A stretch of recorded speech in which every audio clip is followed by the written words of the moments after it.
I wanted to be very brief. I think that one of the things that I'll try to do my best to give a personal reflection, but I think one of the things that brings us in this room today is not just an appreciation for and sometimes a frustration about the fact that faith is not discussed enough in campaigns or in the life of a presidential campaign, for example.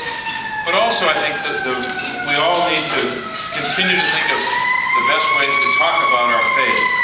And I've always thought that as a public official,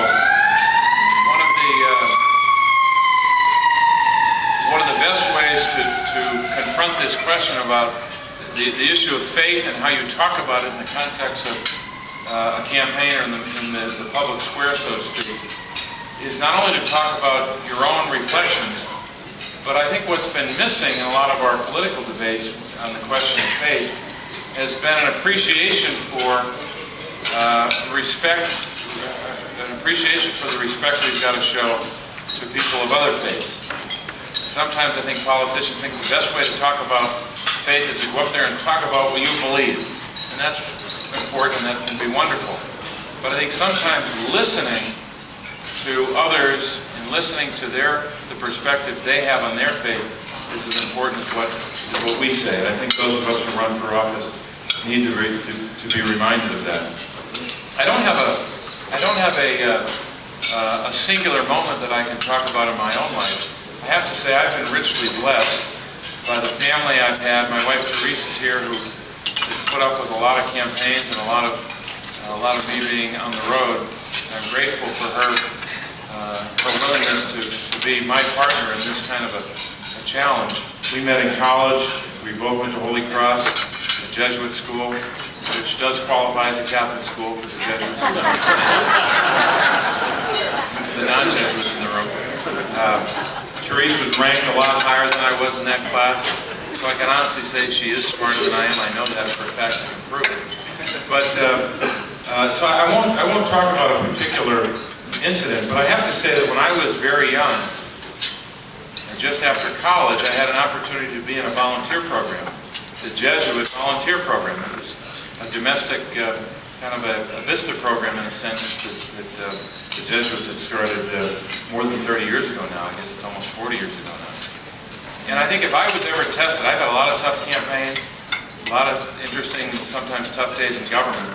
But I want to tell you, I was tested as a young man, as a volunteer, when your job every day is to go in with no teaching experience, to walk into a 5th grade classroom at the Jesu Catholic Grade School in the middle of North Philadelphia, teach all day long.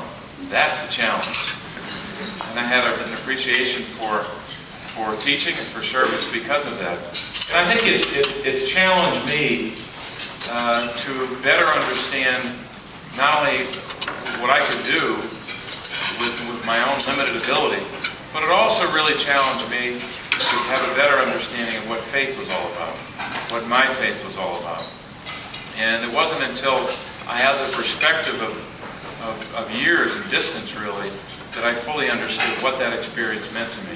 When I was in the grind of it, working every day and feeling very inadequate in those days, when I knew that I was probably deriving as much from that experience as a volunteer teacher as I was imparting to those students, both the 5th grade class and 8th grade basketball team.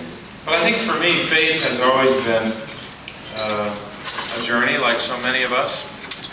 And along the way, we're enriched by experiences. And I can't imagine what my life would have been were it not for that year of serving in the inner city, riding the 33 bus through North Philadelphia. If you want to learn a lot about a city, especially the inner city, ride the bus, or ride the subway, as so many of you know from your own experiences. So I think that's the only experience I'll reflect on today, so I keep within my time.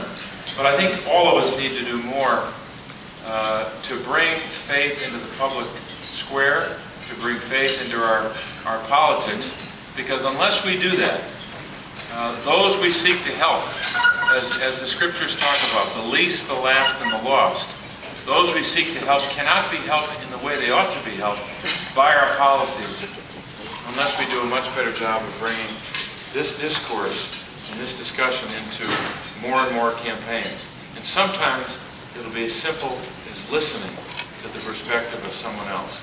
So I thank you for this opportunity, to so many who put this luncheon together, to have the opportunity to listen to others about their faith journey and their faith experience. And may it be said of us that we kept this alive, this discussion alive, this commitment alive, so that it informs and enriches the debate in 2008. But much more important than what happens in 2008 is what happens starting in January of 2009 with a new team and a new perspective and a new direction for the country. Thank you very much.